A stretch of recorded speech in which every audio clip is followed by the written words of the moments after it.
bonsoir à tous et merci d'être au rendez-vous de ce 20h. Voici les titres. Macky Sall a remporté la présidentielle de dimanche dernier. Selon les résultats provisoires de la Commission nationale de recensement des votes, il est réélu avec 58,27% des voix. Il est suivi d'Idrissa Seck, crédité de plus de 20%. Sonko arrive troisième avec plus de 15%. Les réactions des différents camps dans ce journal, l'ambiance de victoire au quartier général de Benno Bokk Yakaar également à suivre. Électrification rurale, 7 villages de Tivaouane, Bambey, Nioro et Fatick raccordés au réseau par le PUDC. Les responsables du programme d'urgence de développement communautaire ont effectué une visite des installations. Le potentiel agricole du Sénégal exposé au Salon international de l'agriculture 2019. À Paris, la délégation sénégalaise est composée d'une trentaine de membres avec une bonne représentation du secteur privé national. Mesdames, Messieurs, bienvenue dans ce journal. Retour sur la proclamation des résultats de la présidentielle de dimanche dernier par la Commission nationale de recensement des votes avec le juge Demba Kandji que je vous propose d'écouter. Durant ces 3 jours, nous avons procédé à l'examen des procès-verbaux issus des commissions de recensement départemental des votes du Sénégal et de l'étranger.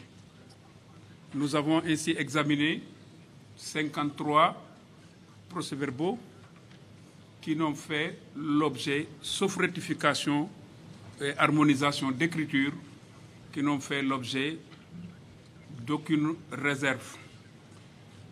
Nous l'avons fait, cet examen, avec des représentants des candidats Macky Sall, Idrissa Seck, Ousmane Sonko, Madické Niang et El Hadji Sall. Jusqu'à hier, nous avons bouclé le recensement des procès-verbaux qui nous sont parvenus, qui provenaient des commissions départementales de recensement. Il nous restait quelques bureaux de vote que les commissions de l'étranger n'avaient pas encore au moment de clôturer. C'est ce qui a retardé un peu notre intervention actuelle, parce que simplement il nous fallait collecter encore des renseignements venant de l'étranger pour ne négliger, en tout cas pour ne laisser en rade aucun vote, aucun suffrage exprimé par les Sénégalais, les citoyens sénégalais. Nous l'avons fait et je pense que, sauf peut-être 2 bureaux de Port-Gentil et quelques autres bureaux d'Italie, nous avons pu tout recenser. Autour de moi, vous avez tous les représentants des candidats, à savoir la coalition Ousmane Sonko 2019, la coalition Macky Sall 2019, la coalition Pur Sang, El Hadji Sall, la coalition Madické Niang, Madame Traoré qui représentait jusqu'à hier, à la fin de notre recensement, le candidat Idrissa Seck, Idri 2019, ne s'est pas présenté ce matin. À l'exception de Madame Traoré, tous les candidats ont signé le procès-verbal, même si les représentants de Idi 2019, de Sonko 2019 et du PUR et de Madické Niang ont joint, comme la loi le veut, des observations écrites pour soulever des griefs tenant à l'organisation, à la marche des bureaux, au déroulement du scrutin dans les différentes localités du Sénégal, et ça c'est à l'endroit du Conseil constitutionnel.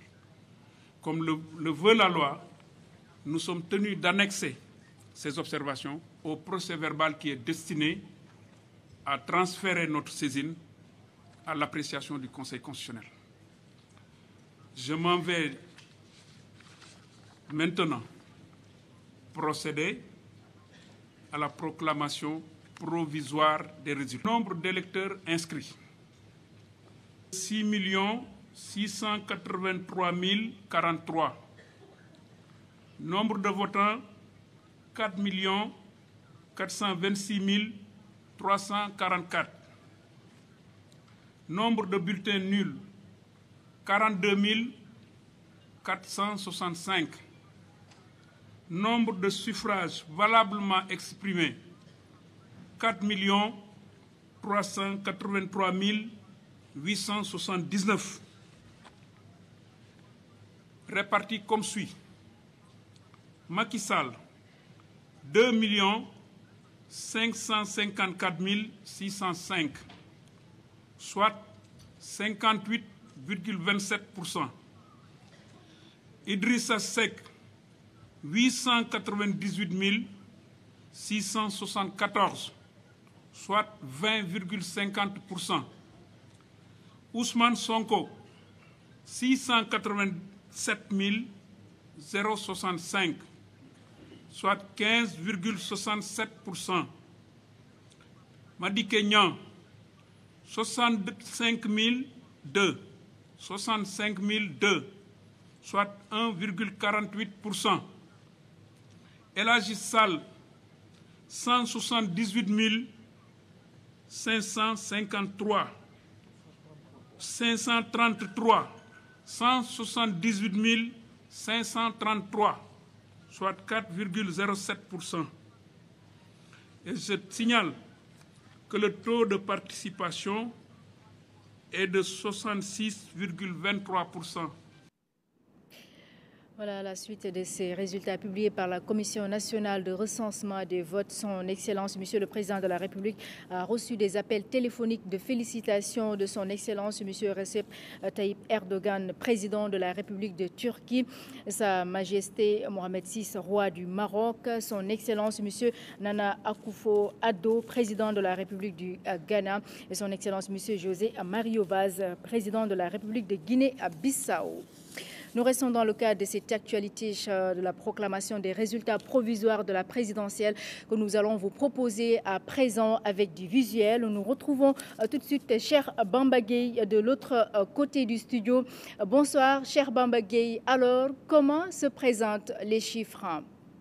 Oumou Baldé, bonsoir. Oui, en effet, à la suite de Demba Kandji, président de la Commission nationale de recensement des votes, par ailleurs, premier président de la Cour d'appel de Dakar qui vient de publier ses résultats provisoires, nous avons travaillé avec les visuels pour vous permettre de voir ça de façon plus claire avec ces 5 candidats qui étaient engagés à cette élection présidentielle du 24 février 2019.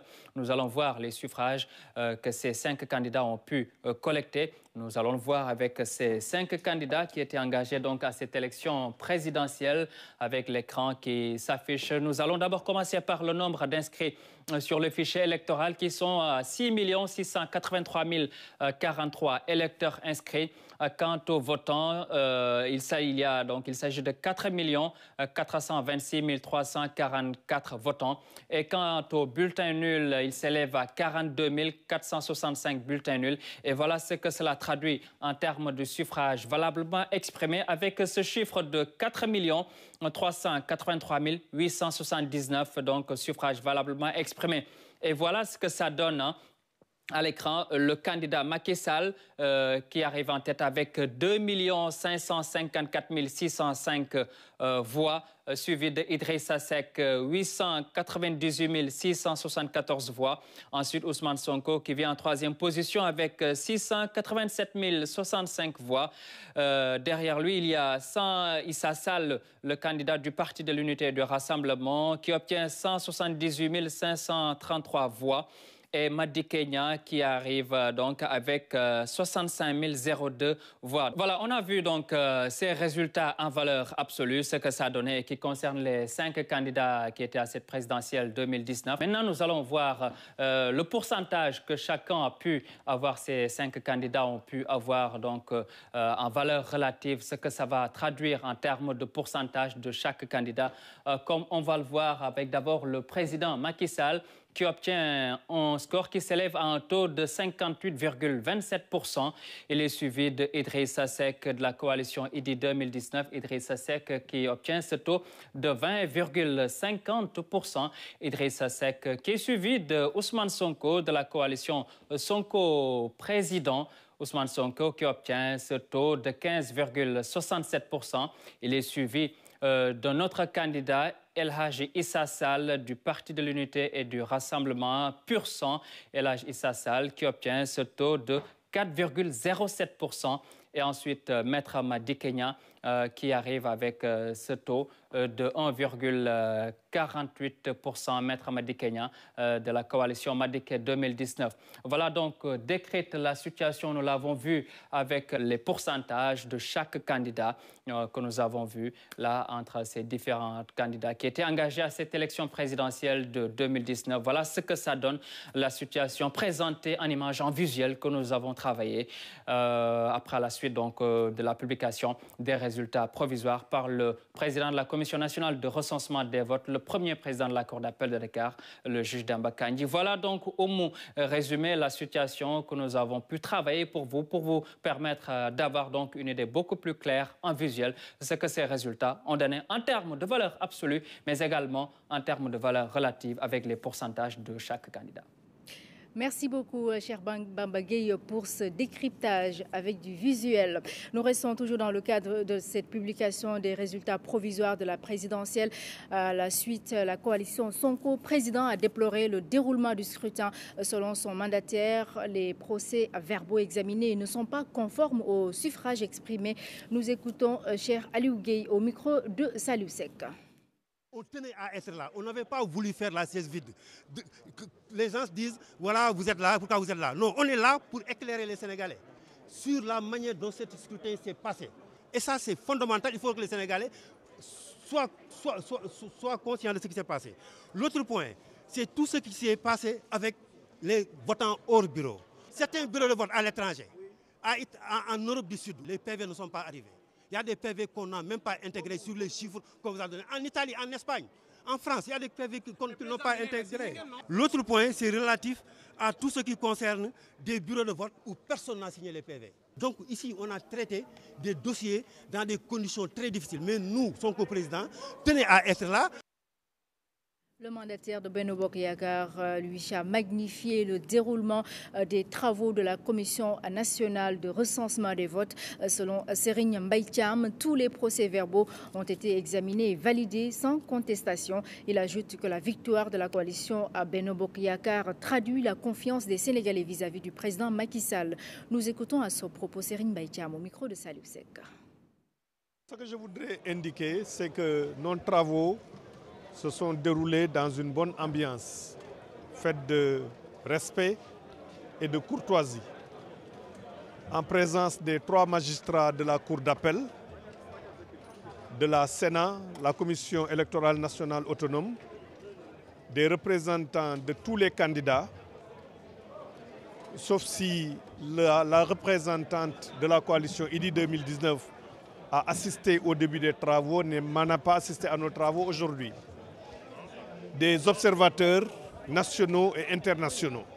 Et tous les PV issus des 45 départements nationaux et des 8 circonscriptions électorales étrangères ont été examinés. Et ces PV ont été validés sans contestation. À aucun moment durant nos travaux, les magistrats n'ont eu à se retirer pour délibérer. Tous les PV ont été adoptés donc et validés par consensus par toute la commission.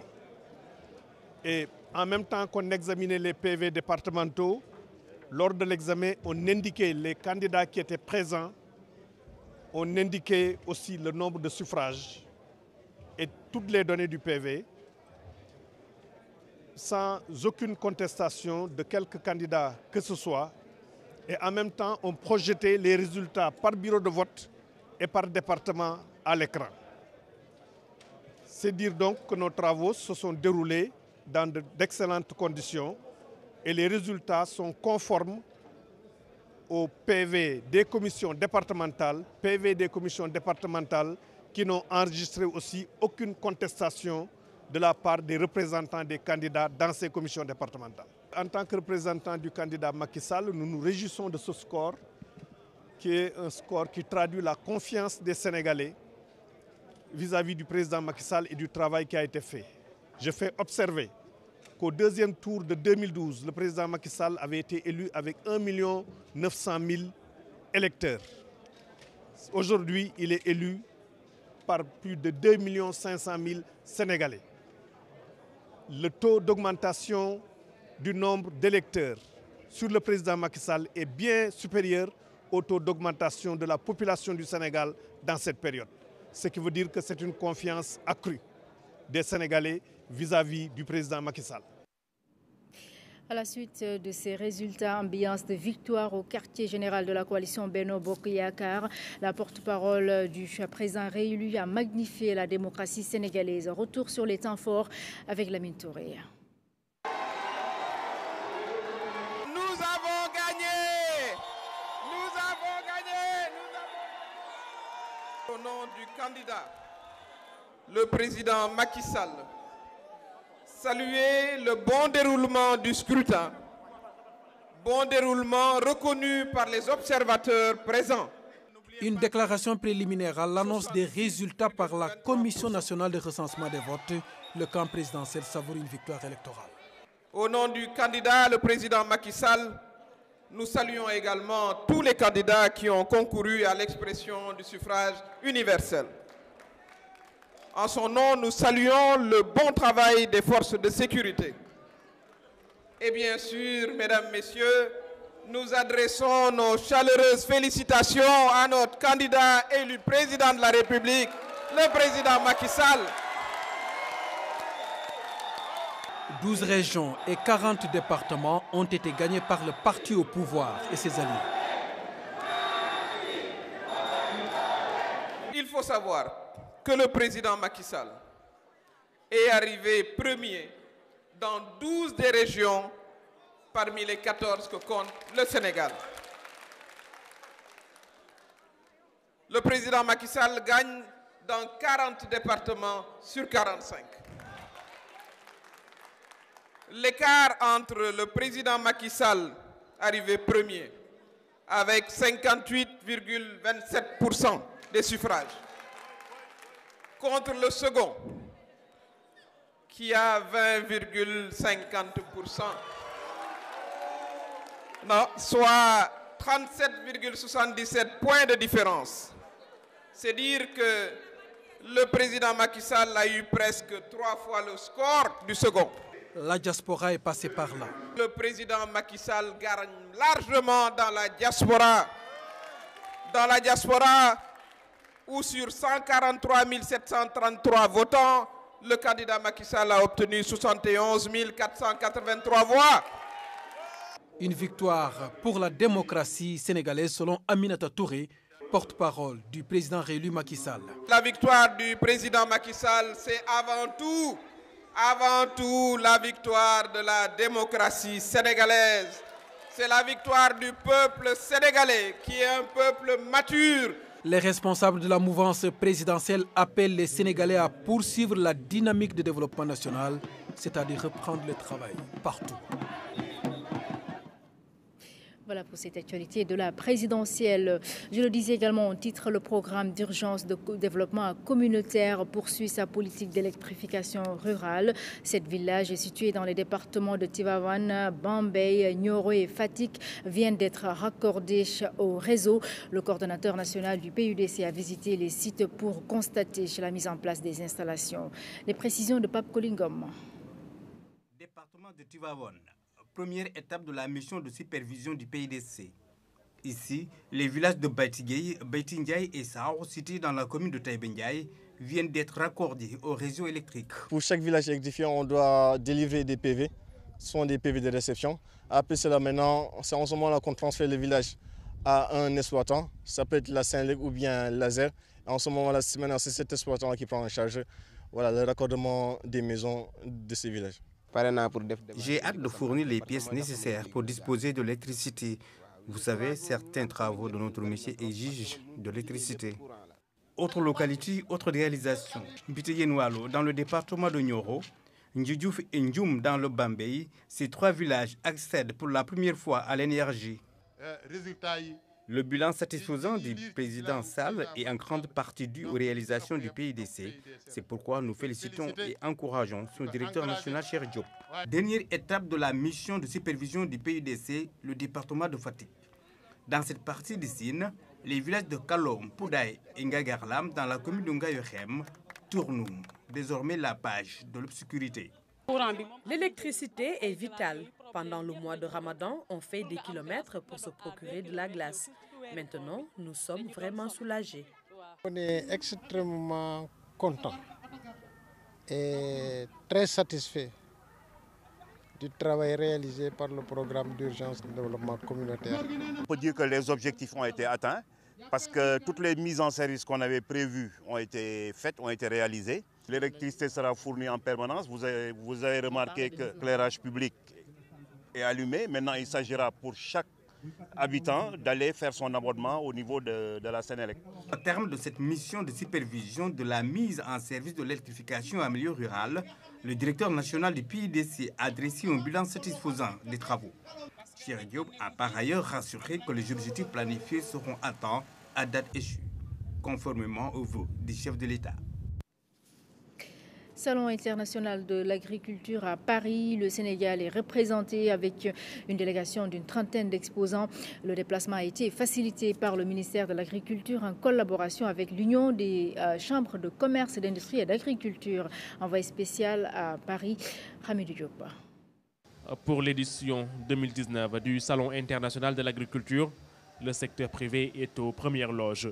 Avec une trentaine de participants, le stand du Sénégal se particularise par une forte présence de visiteurs professionnels. Nous ne devons pas attendre l'État. L'État nous pousse, mais nous ne devons pas l'attendre.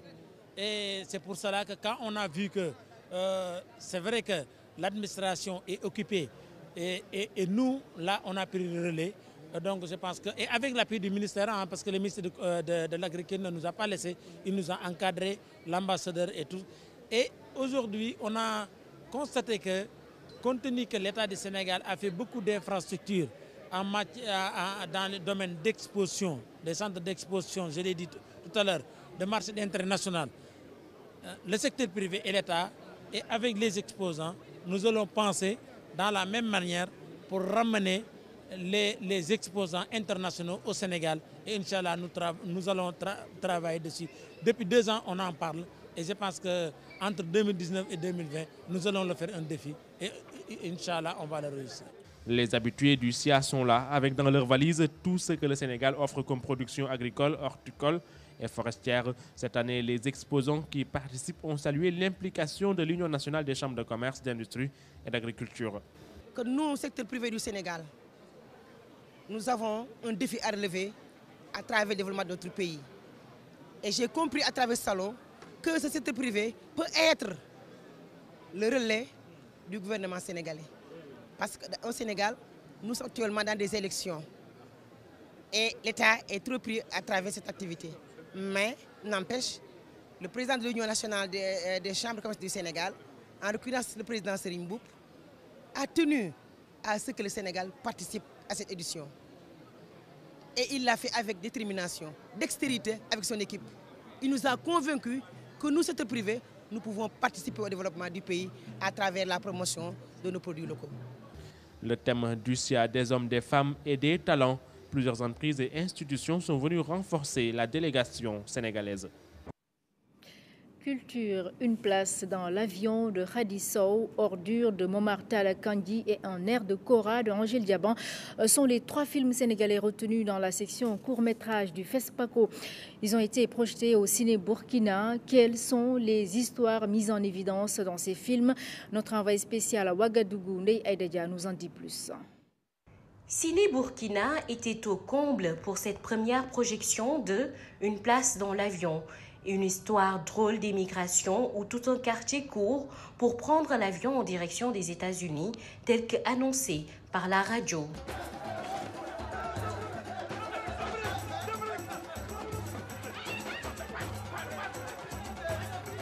L'humour fait très bien passer les messages en général.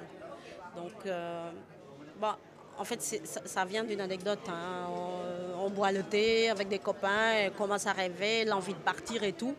Et voilà, un d'entre nous a dit, mais s'il y avait un avion à l'aéroport et tout le monde essayait de se trouver des pouvoirs surnaturels, tu vois, pour y aller. Et c'est comme ça m'est venue l'idée d'écrire ce scénario.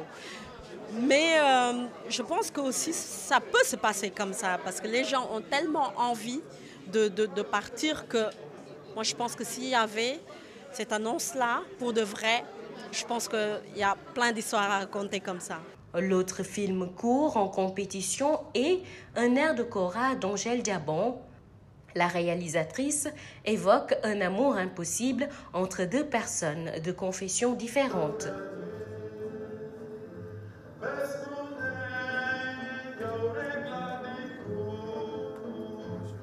Et enfin, Ordure, le dernier court-métrage fiction en compétition. Momar Talla Kandji, pour un premier film, nous propose un regard sur ces exclus de la société vivant dans la grande décharge de Mbobos. Il y a un gars qui a perdu son sac et il va aller se réfugier à Mbobos. En faisant le repérage d'écriture, je suis allé là-bas et j'étais fasciné par Mbobos. Avec ces gens-là, il y a des quartiers, il y a des amis, il y a des connaissances. Au fur et à mesure que le temps passe, c'était extraordinaire. Il me fallait aussi trouver un personnage féminin qui va quand même accueillir Kader là-bas à Mbobos. Ordure et Un air de Cora ont pu être réalisés grâce au FOPICA, une place dans l'avion, et quant à lui issu du programme Up Court-métrage lancé par Cinécap. L'actualité internationale, deuxième rencontre entre le président américain et le dirigeant nord-coréen. Et s'est achevée ce jeudi sans aucun accord.